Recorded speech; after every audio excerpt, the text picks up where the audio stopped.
Welcome to food innovation hub. আপনার হাতে থাকা 20 টাকার পানির বোতলটি কি আসলে মিনারেল ওয়াটার? আমার হাতে দেখতে পাচ্ছেন কিনলের একটি পানির বোতল। এটি আসলে মিনারেল ওয়াটার না। শুধু এটি না, মাম, ফ্রেশ, স্পা এগুলোর একটিও মিনারেল ওয়াটার না। এগুলো আসলে প্যাকেজ ড্রিঙ্কিং ওয়াটার। এখন কথা হলো, প্যাকেজ ড্রিঙ্কিং ওয়াটার এবং মিনারেল ওয়াটার মধ্যে পার্থক্য কি? প্যাকেজ ড্রিঙ্কিং ওয়াটারের সোর্স অনেক জায়গা থেকে হতে পারে, যেমন টিউবওয়েল, বোরওয়েল, মিউনিসিপাল সাপ্লাই ইত্যাদি। কিন্তু মিনারেল ওয়াটারের পানি আসে ন্যাচারাল স্প্রিং অথবা আন্ডারগ্রাউন্ড অ্যাকোয়াফিয়ার থেকে। প্যাকেজ ড্রিঙ্কিং ওয়াটারকে পিউরিফাই বা বিশুদ্ধ করা হয় রিভার্স অসমোসিস বা ইউভি মাধ্যমে। এরপর এর মধ্যে আর্টিফিশিয়ালি মিনারেল অ্যাড করা হয়।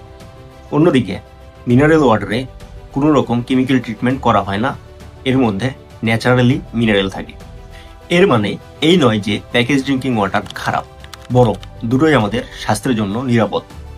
এখন কথা হলো কিভাবে পার্থক্য বুঝবেন। এজন্য আপনি লেবেল করতে পারেন, অথবা পানির বোতলের গায়ে একটু খেয়াল করলেই খুঁজে পাবেন কোনটা প্যাকেজ ড্রিঙ্কিং ওয়াটার, কোনটা মিনারেল ওয়াটার। ভিডিওটি যদি ভালো লাগে তাহলে অবশ্যই লাইক, কমেন্ট এবং শেয়ার করবেন, এবং এরকম ইনফরমেটিভ ভিডিও আরও পেতে চ্যানেলটি সাবস্ক্রাইব অথবা ফলো দিয়ে রাখবেন।